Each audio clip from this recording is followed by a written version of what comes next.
우리 신앙 고백하겠습니다. 주는 그리스도시요 살아계신 하나님의 아들이십니다. 우리 옆에 분들에게 인사합니다. 당신은 구원받은 하나님의 자녀입니다. 매주 한다고 형식적으로 하지 마시고 마음과 중심을 담고 그러면 다시 한번 옆에 있는 분들에게 인사하겠습니다. 당신은 전도자입니다. 하나님 오늘 우리에게 새로운 은혜를 주시기 위해서 이 자리로 부르셨는 줄 믿습니다. 말씀을 통해서 은혜 위에 은혜가 넘쳐나는 시간 되게 하시고 하나님 말씀이 들려지게 하시고 우리 심령에 우리 영혼을 울리는 말씀, 우리를 치유하는 말씀이 나에게 임하게 해달라고 기도하는 마음으로 예배에 또 참여하시고 또 말씀 속으로 들어가시기 바랍니다. 지난주 우리는 바울의 기도라는 말씀으로 말씀을 받았습니다. 대부분 많은 사람들은 기도를 할 때 뭔가 아쉽고 부족한 부분들을 채우기 위해서 그것을 채워달라고 기도를 많이 하죠. 특히 어떤 물질적으로 또 세상적으로 그런 기준으로 우리가 기도를 많이 하는 경향이 있는데 우리는 지난주 말씀을 통해서 다른 차원의 기도를 체험해야 함을 확인했습니다. 우리는 다른 차원의 기도를 해야 됩니다. 이 복음이 얼마나 좋습니까? 하나님 우리에게 복음을 주셨고 이 복음의 그 넓이, 그 깊이, 그 높이 우리가 측량할 수 없거든요. 그래서 계속 하나님 이 복음의 그 넓이와 그 깊이와 그 높이를 하나님 체험할 수 있도록 그 복음의 능력을 체험할 수 있도록 여러분 언약적인 그 기도, 이 기도의 사람이 되시길 주님으로 축복합니다.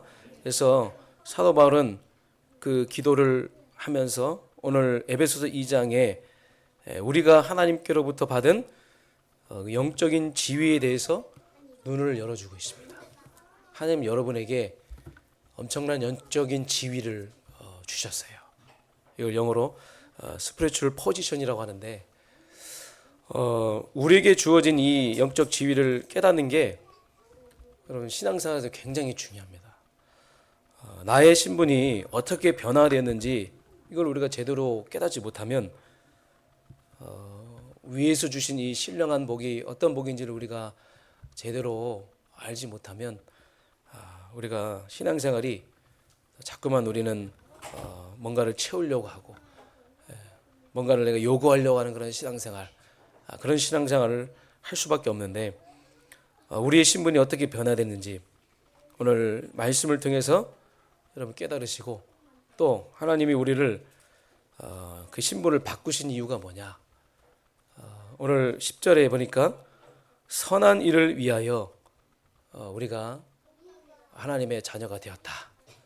그래서 진짜 이 선한 일이 어떤 일이고 그렇다면 내가 하나님의 걸작품으로서 하나님 원하시는 그 신앙생활을 하고 있는지 내가 어떻게 하나님 원하시는 신앙생활을 해야 되는지 여기에서는 답을 얻고 여러분의 남은 인생이 하나님의 선한 일을 행하는데 최고로 쓰임 받으시길 주님 여러분 축복합니다. 본론으로 들어가서 오늘 1절부터 3절에 보니까 여러분도 잘 아시는 성경 구절이지만 우리가 하나님 우리에게 새로운 또 말씀을 은혜를 줄 줄 믿습니다. 우리는 죽어 있었다. 우리는 과거에 죽어 있었어요. 그러니까 바울은 우리의 과거가 허물과 죄로 죽었던 상태였음을 언급하고 있는 거예요. 우리는 죽어 있었다. 허물들과 죄들 속에서 죽어 있었다. 그렇다면 이 허물들이 무엇이고 죄들이 무엇인지 우리가 알아야 되겠죠. 허물은 뭐냐? 허물들은 뭐냐? 하나님이 정해놓으신 길이 있어요. 하나님은 창세기 1장 27, 28절에 우리를 하나님의 형상으로 만드시고 우리와 함께 한다고 하셨어요. 그리고 우리와 동행하길 원하십니다. 하나님의 자녀는 하나님과 함께하고 하나님과 동행하는 그 길을 걸어가게 되는 것이죠. 그런데 이 하나님의 정해 놓은 그 길에서 이탈한 것을 바로 허물들이라는 거예요. 너희는 이렇게 살아라 말씀하셨잖아요. 우리에게. 내가 너와 함께 하겠다. 그게 참 행복이다. 그게 절대 행복이다. 나와 동행하면 살아라. 그게 생명 유지다. 내가 너에게 생명을 주었으니까 생명 유지, 내가 너와 함께 할 것이고 동행하겠다 했는데, 그 하나님이 정해놓은 그 길에서 이탈한 것을 바로 허물이라는 거예요. 벗어난 것을 허물이라고 하는 거예요. 죄는 뭡니까? 죄는 표적이 있는데 화살로 그 표적을 쏘는데 그 표적에 제대로 맞추지 못한 것을 죄라고 하는 거예요.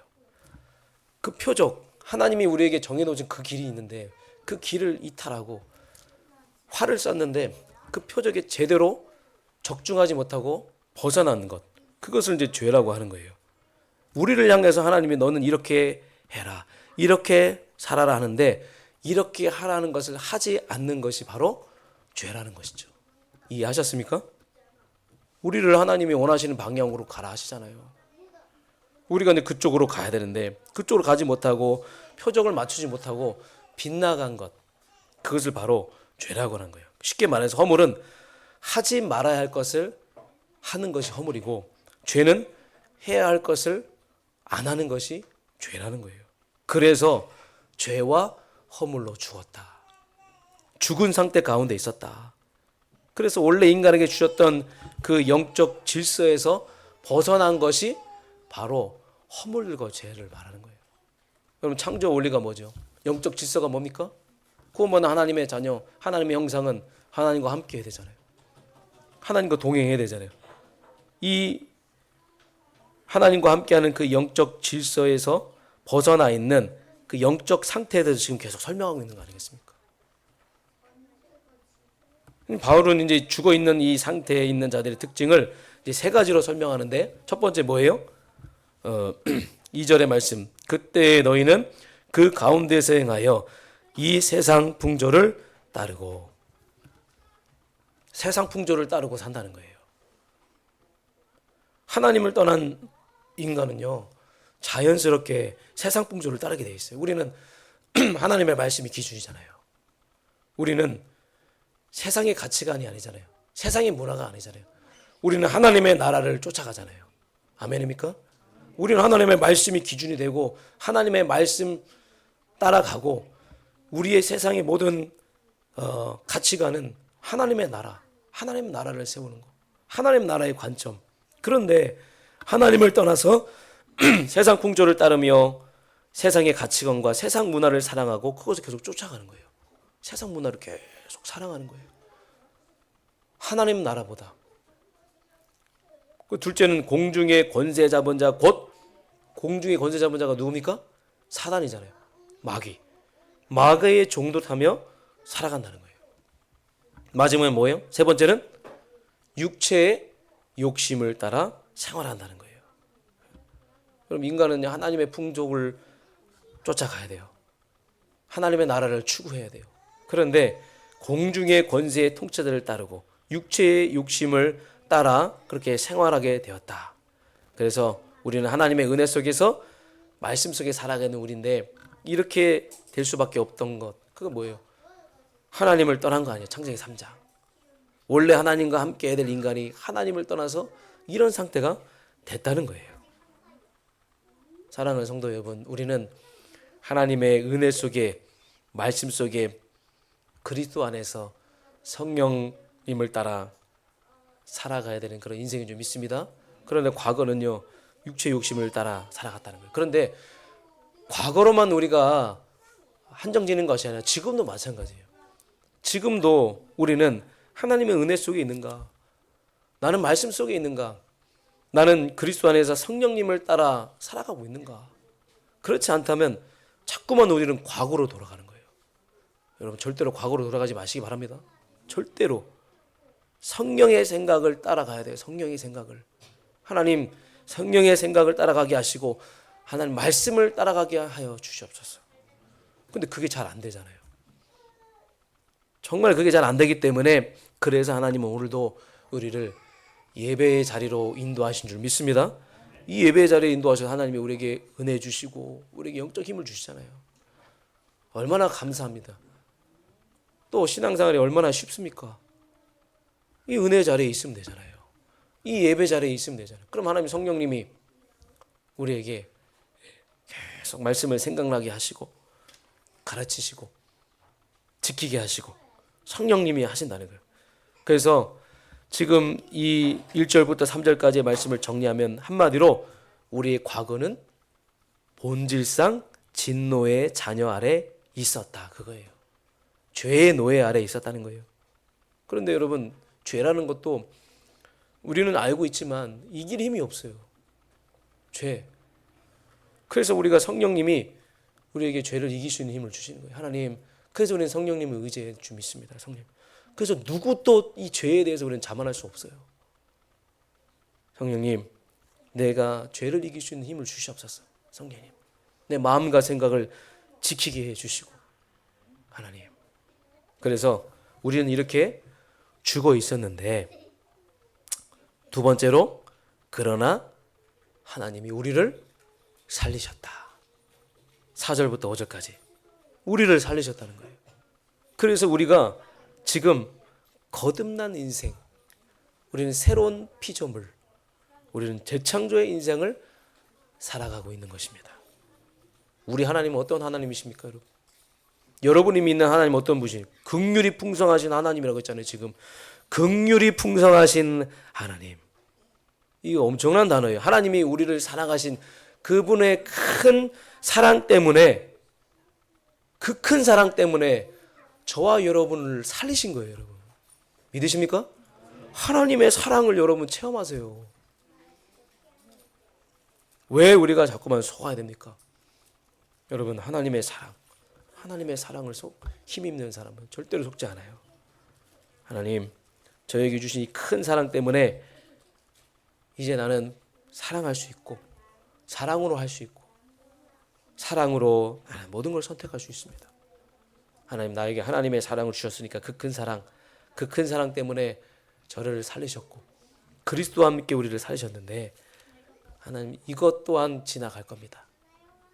다 지나가는 겁니다. 하나님, 문제 없습니다. 하나님, 나는 큰 사랑을 체험한 사람입니다. 그래서 여기서 제일 중요한 말은요, 그리스도와 함께라는 말이에요. 그리스도와 함께라는 말은 뭡니까?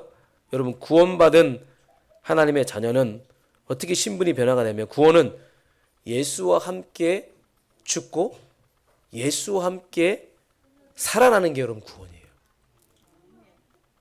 그래서 우리는요, 하나님과 떨어지면 안 돼요. 우리는 예수님과 떨어지면 안 돼요. 절대로 떨어지면 안 됩니다.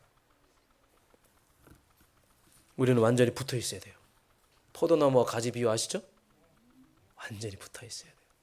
우리가 붙어 있었기 때문에 하나님이 여러분 이 자리까지 인도하셨고, 여러분 가정과 가문에 많은 일들이 있었지만 여러분 현장에 붙어 있었기 때문에, 완전히 붙어 있었기 때문에 우리를 이 자리까지 인도하신 줄 믿습니다. 그러면서 그리스도와 함께 일으키시셔 하늘로 데리고 가셨다. 우리를 하늘로 데리고 가셨다는 거예요. 우리가 아직 죽지는 않았지만 우리를 하늘로 데리고 가셨다. 이 말은 뭐냐면 그리스도와 함께 하늘에 앉히셨다. 이거는요, 그 예수 그리스도의 그 놀라운 십자가의 그 사역과 부활과 승천의 엄청난 영적인 축복을 말하는 거예요. 우리는 아직 안 갔잖아요. 아직 안 갔는데 이미 간 것으로 알고 있다. 우리를 부활시켜서 하늘나라 보좌 옆에 앉히시겠다는 거예요. 보좌, 하늘나라의 그 보좌 옆에 우리를 앉히시겠다는 거예요. 그 보좌 옆에는 누가 앉아요? 상속자가 앉는 겁니다. 상속자. 여러분, 상속자입니다. 여러분, 이게 별거 아니라고 생각하는데 진짜 여러분, 우리가 뭐라고, 우리가 도대체 뭐라고, 하나님 나라의 그 보좌에 그 상속자의 자리에 앉으셨는지, 내가 누구라고, 우리가 뭐라고. 옆에 있는 분들에게 얘기하세요. 우리는 그렇게 하나님께 귀한 존재입니다. 귀한 존재니까 상속자를, 여러분 상속자, 그 보좌에 그 아무나 앉은 게 아닙니다. 그 옆에 상속자잖아요. 여러분. 상속자. 한마디로 이전과는 전혀 다른 새로운 존재, 새로운 신분으로 하나님 우리를 재창조하셨다는 거예요. 그것도 8절 9절에 인간의 노력도 아니에요. 어떤 행위도 아니에요. 내가 열심히 해서 그런 것도 아니고 전적인 하나님의 은혜예요. 너희는 그 은혜에 의하여 믿음으로 말미암아 구원을 받았으니 이것은 너희에게서 난 것이 아니요 하나님의 선물이라. 행위에서 난 것이 아니니 이는 누구든지 자랑하지 못하게 함이니라. 하나님의 은혜요. 전적인 하나님의 은혜인 줄 믿습니다. 근데 중요한 거는요, 이 큰 축복이 우리에게 얼마만큼 인식이 되느냐가 얼마나 중요한지, 이걸 나에게 얼마나 인식하고 있느냐 못하냐에 따라서 여러분 남은 삶이 가치 있는 인생인지 아니면 그냥 살아가는 인생인지 갈리게 되어 있어요. 이거 엄청난 큰 축복이죠. 여러분 인식하시기 바랍니다. 인식하는 은혜가 여러분에게 임하길 주님으로 축복합니다. 그러면 여러분의 인생이 가치 있는 인생이 되는 거예요. 그 삶은요 달라지는 거예요, 여러분. 삶의 질이 달라지는 거예요, 여러분. 한 탈북자가 북한을 빠져나와 중국에서 온갖 고생을, 여러분 북한에서 탈북하는 분들이 어디를 통해서 옵니까? 중국을 통해서 오잖아요. 중국에서 엄청난 고생을 다 하고 온갖 죽음의 위기 가운데서 고생하다가 베트남까지 가게 된 거예요. 베트남. 그 베트남까지 가서 거기에서 거쳐서 우여곡절 끝에 천신만고 끝에 한국에 온 거예요. 그래서 한국에 정착하기 위해서 하나원이라는 곳에서 사회 적응 교육을 받았어요.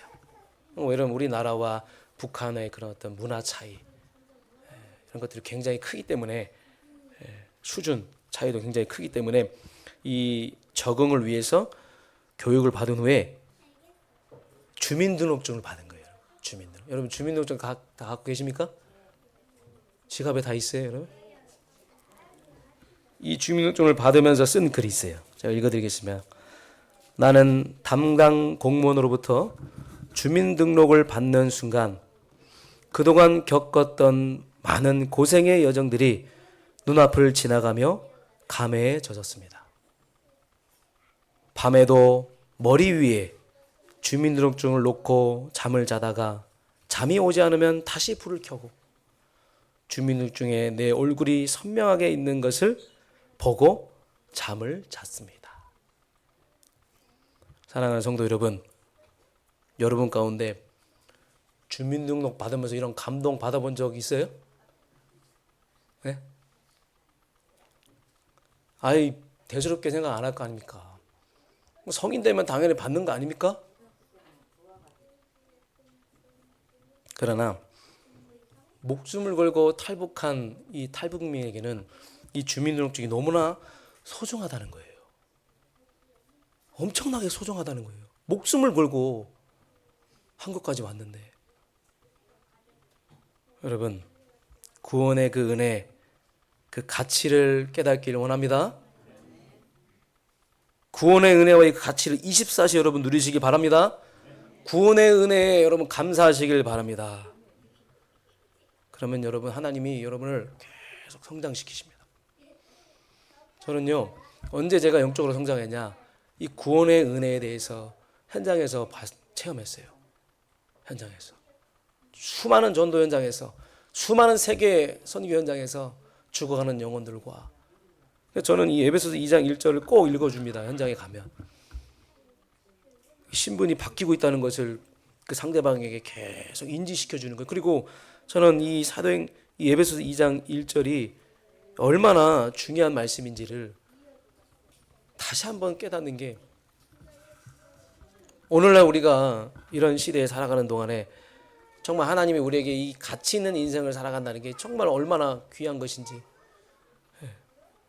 여러분, 하나님 주신 우리 구원의 은혜, 이 가치를 24시 누리고 감사하면서 영적 성장의 자리로 올라가시길 주님 여러분 축복합니다. 그러면서 세 번째, 우리를 살리시면서 우리를 하나님의 최고의 걸작품으로 만드셨어요. 옆에 있는 분들에게 인사합니다. 나는 하나님의 최고의 걸작품.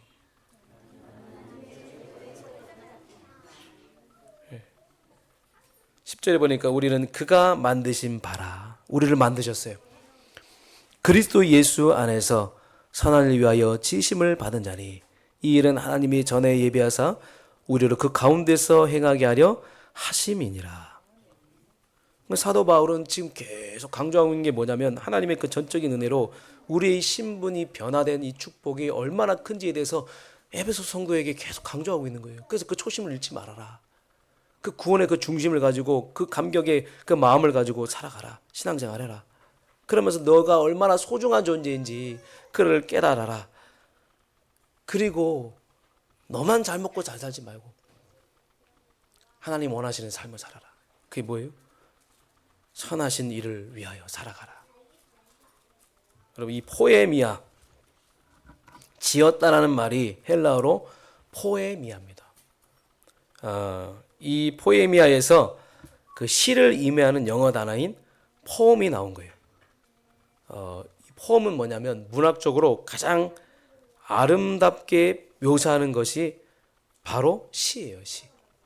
그러면 우주 만물을 하나님이 만드셨어요. 모든 만물을 다 만드시고 다 창조하셨는데 그 가운데 가장 아름다운 작품이 누굽니까?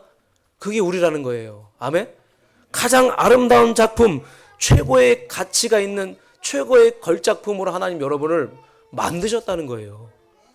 우리는 그가 만드신 바라. 우리를 그렇게 지으셨다는 사실. 여러분은 걸작품입니다. 여러분 이사야서 5장 1절로 7절 제가 한번 읽어보겠습니다. 한번 성경 같이 찾아보시길 원합니다. 나는 내가 사랑하는 자를 위하여 노래하되 내가 사랑하는 자의 포도원을 노래하리라. 내가 사랑하는 자에게 포도원이 있으며 심히 기름진 산으로다. 땅을 파서 돌을 제하고 극상품 포도나무를 심었도다. 그 중에 망대를 세웠고 또 그 안에 술투를 팠도다. 좋은 포도 맺기를 바랐더니 들포도를 맺었더라. 예루살렘 주민과 유다 사람들아 구하노니 이제 나와 내 포도원 사이에서 사리를 판단하라. 내가 내 포도원을 위하여 행한 것 외에 무엇을 더할 것이 있으랴. 내가 좋은 포도 맺기를 기다렸거든 들포도를 맺으면 어찌 됨인고. 이제 내가 포도원에 어떻게 행할지를 너희에게 이르리라. 내가 그 울타리를 걷어 먹힘을 당하게 하며 그 담을 헐어 짓밟게 할 것이요. 내가 그것을 황폐하게 하리니 다시는 가지를 자름이나 북을 돋우지 못하여 찔레와 가시가 날 것이며 내가 또 구름에서 명하여 그 위에 비를 내리지 못하게 하리라 하셨으니. 여러분, 그러면서 무릇 만군의 여호와의 포도원은 이스라엘 족속이요 그가 기뻐하시는 나무는 유다 사람이라. 그들에게 정의를 바라셨더니 도리어 포하이요 그들에게 공의를 바라셨더니 도리어 부르짖음이었더라. 내가 그것을 황폐하게 하리니 다시는 가지를 자름이나 북을 돋우지 못하게 찔레와 가시가 날 것이며 내가 또 구름에게 명하여 그 위에 비를 내리지 못하게 하리라 하셨으니. 여러분이 이런 존재입니다. 하나님 우리를 최고의 걸작품으로 극상품으로 우리를 지으셨어요. 여러분 극상품입니다. 뭐 사람을 상품으로 비유한다는 게 좀 그럴 수도 있겠지만 여러분은 명품이에요. 저는 명품을 가져본 적이 없어서 잘 모르겠지만 명품은 가지고 있으면 그 가치가 굉장히 올라간대요. 우리 여성분들 저기 명품 가지고 계십니까? 그 명품이라는 게 바로 이런 가치가 있다는 거예요. 여러분 명품입니다. 아멘. 여러분 걸작품이에요. 여러분은 그리스도의 그 피가 수혈된 그런 여러분 명품입니다. 걸작품입니다. 비교 불가해요. 이 세상에 여러분 80억 인구 중에 같은 DNA가 어디 있습니까? 다 다르잖아요. 여러분은 유일성의 존재입니다. 여러분은 주인공입니다. 나는 모르는데 나는 조인인 줄 알았는데 여러분이 주인공이에요. 우리가 이 하나님의 걸작품이라는 영적 절대 가치 이걸 의식하지 못하면 여러분 다른 사람 말 한마디에 굉장히 힘들어요. 한마디가 너무 힘든 거예요. 그런데 만약 여러분이 하나님의 걸작품이라는 이 열적 절대 가치를 항상 여러분들이 의식하고 산다. 그럼 여러분 모든 비교 의식에서 자유로워질 줄 믿습니다. 세상의 서론적인 것에 매이지 않는다는 거예요. 왜 세상의 서론적인 것에 매입니까? 여러분 영적 절대 가치를 의식하시기 바랍니다. 여러분 이렇게 되면 자연스럽게 본론의 인생을 향해 방향을 잡고 도전하는 그런 인생이 된다는 겁니다. 사랑하는 성도 여러분, 여러분 서론의 인생에 매이지 말고 본론의 인생의 방향을 잡고 나아가시길 주님으로 축복합니다. 그래서 사도 바울은 이 본문 말씀을 통해 우리를 하나님의 걸작품으로 만드신 이유에 대해서 잘 설명해 놓고 있어요. 왜 하나님이 우리를 걸작품으로 만드셨어요? 10절에 우리는 그가 만드신 바라 그리스도 예수 안에서 선한 일을 위하여 지으심을 받은 자니. 여러분 하나님의 선한 일을 행하도록 지으심을 받은 하나님의 최고의 걸작품인 줄 믿습니다. 작품을 만드는 예술가가 작품을 만들 때 아무렇게 만들지 않습니다. 의도를 가지고 만드는 거예요. 하나님의 의도는 뭔지 아세요? 여러분들을 통해 선한 일들이 나타나길 원하는 거예요. 그게 하나님의 의도, 우리를 만드신 의도예요. 분명한 의도가 있어요. 그렇다면 하나님의 선하신 일이 뭡니까? 오늘 10절에 답이 나와 있어요. 하늘에 있는 것이나 땅에 있는 것이 다 그리스도 안에서 통일되게 하려 하심이라. 한마디로 그리스도 안에서 만물이 통일되게 하는 삶을 살아라. 여러분 통일된다는 말이 뭡니까? 통일된다는 말은 다시 머리가 된다는 말이에요. 창세기 3장 이전에 여러분 우리 원래 그리스도가 머리였잖아요. 그런데 창세기 3장 사건으로 인해서 창조 질서가 깨짐으로써 인간은 정적으로 타락하고 그때부터 인간은 자기 스스로가 머리가 되고 주인이 된 거예요. 내 마음대로, 내 생각, 내 중심, 나를 위해서.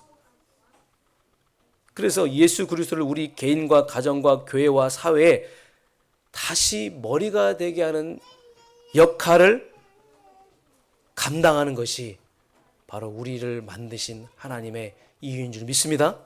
머리가 되게 하는 거예요, 여러분. 모든 곳에 가서 예수 그리스도가 머리가 되게 하는 역할을 하시기 바랍니다. 그 선한 일을 하는 여러분 되기를 원합니다. 이게 우리의 천명이에요. 이게 우리의 소명이에요. 이게 우리의 사명이에요. 이것을 간단하게 요약하면요, 전도입니다. 선교입니다. 하나님 237 나라 5천으로 복음화예요. 이 미션을 우리가 실행해 나가는 거예요. 여러분 남은 인생 하나님 우리를 걸작품으로 만드신 이유, 선한 일을 위하여. 이 선한 일에 힘차게 도전할 수 있는 하나님 주신 날마다 천명과 소명, 사명을 발견하는 은혜 임하길 주님으로 축복합니다. 긍휼과 사랑을 세상에 나타내는 일을 하기 위해서 얼마나 가치 있는 일입니까? 결론입니다. 걸작품으로 산 사람들이 많이 있어요. 마태복음 1장 1절 16절에 예수님의 족보에 나온 사람들, 이들은 다 인생을 걸작품으로 살았어요. 히브리서 11장에 믿음의 그 선지인들 선배들은 다 하나님의 걸작품으로 살았어요. 로마서 16장 1절 27절에 그 수많은 보호자, 동역자, 시주인 그 모두가 다 하나님의 걸작품으로 살았어요. 이들처럼 여러분도 내가 하나님의 최고의 걸작품이라는 것을 늘 명심하시고 나는 하나님의 작품으로 남겠다. 아멘. 나는 이 시대 하나님의 작품으로 남겠다. 나는 이 시대에 하나님 나라를 세우는 전도자로 살겠다. 이런 걸작품 인생 사시길 주님으로 축복합니다. 페품 인생이 아니에요. 사울 같은 사람들은요, 처음 하나님께 쓰임 받았지만 사람을 힘들게 하고 하나님 언약을 놓치고 그 페품 인생으로 살아갔잖아요. 그게 아니라 하나님, 나는 명품 인생으로 살아가기 원합니다. 하나님, 나는 걸작품으로 살아가기 원합니다. 그래서 여러분, 우리는 그가 만드신 바다, 선한 일 위해 지음 받은 자다. 이 말씀을 여러분 그냥 믿으시길 바랍니다. 왜 믿음이 없어요? 자꾸만 내 모습을 보니까, 내 현실을 보니까 거기에 빠지니까 우리가 믿음이 없는 거예요. 여러분 이게 믿음이 돼야 됩니다. 그래야지만 여러분이 하나님의 걸작품이라는 그 응답, 선한 일을 행하시는 그 하나님의 그 의도에 맞는 그 응답을 여러분 받게 될 줄 믿습니다. 그래서 나는 하나님의 그릇으로 쓰임받고 있습니까? 여러분 한번 스스로에게 질문해 보시면 나는 하나님의 그릇으로 쓰임받고 있습니까? 직장 동료들이, 내 주변에 있는 사람들이, 내 옆에 있는 가족들이 당신을 볼 때마다 너를 믿는 하나님을 믿고 싶어. 너처럼 응답받고 싶어. 내가 다니는 교회에 다니고 싶어. 네가 가진 그 행복 나도 가지고 싶어. 아멘. 네가 누리고 있는 그 기쁨 나도 누리고 싶어. 너는 연약하고 부족하고 별 볼 일 없는 것 같아. 너에게는 왜 이런 행복이 있니? 너에게는 왜 이런 기쁨이 있니? 그 행복을 나에게 달라. 그 기쁨을 나에게 달라. 여러분 하나님의 그릇으로 쓰임받기 원합니다. 하나님의 망대를 세우세요. 가는 곳마다 하나님의 망대를 세우세요. 그래서 수많은 사람들이 여러분을 보고 힘을 얻게 해달라고 여러분 그런 걸작품으로 살아가시기 바랍니다. 재앙 저주 가운데 그 현장에 죽어 있는 영혼들을 살리고 많은 이들에게 답을 주는 하나님의 걸작품의 인생을 사시길 바라겠습니다. 사단의 그릇이 아니라, 사단의 망대가 아니라, 사단의 그릇과 사단의 망대는 사람을 좌절시키고 실족하게 하고 힘 빠지게 하는 게 바로 사단의 그릇이고 사단의 망대예요. 여러분 하나님의 그릇이에요. 여러분 하나님의 망대인 줄 믿습니다. 그래서 여러분에게는 은혜와 영광의 광채가 나오게 돼 있어요. 그렇기 때문에 여러분 말과 행동이 너무나 중요한 거예요. 여러분에게 그 하나님이 어떻게 표신하고 있습니까? 전도는 뭡니까? 여러분 꽃이 있으면요 꿀벌은 자연스럽게 꽃으로 가게 돼 있어요. 왜 그런지 아십니까? 꽃에는 꿀방이 있어요. 꿀방이 있기 때문에 그 꿀방 때문에 벌은 꽃을 찾아가게 돼 있어요. 근데 여러분 모조품 있죠. 모조품에는 꿀방이 없어요. 여러분 복음의 향기가 있으면 구원받은 사람을 만나게 하실 줄 믿습니다. 전도는 바로 그겁니다. 구원의 향기예요. 구원의 향기가 있으면 반드시 붙게 돼 있어요. 나를 찾아오게 돼 있어요. 그래서 이 전도는 하나님의 주관이기 때문에 우리는 하나님만 바라보면 돼요. 우리는 주님만 바라보고 있으면 돼요. 모든 게 하나님의 절대 주권 속에 있기 때문에 예배하신 영혼과 예비된 사람을 하나님이 만나게 하실 줄 믿습니다. 우리는 복음 전할 준비만 하고 있으면 돼요.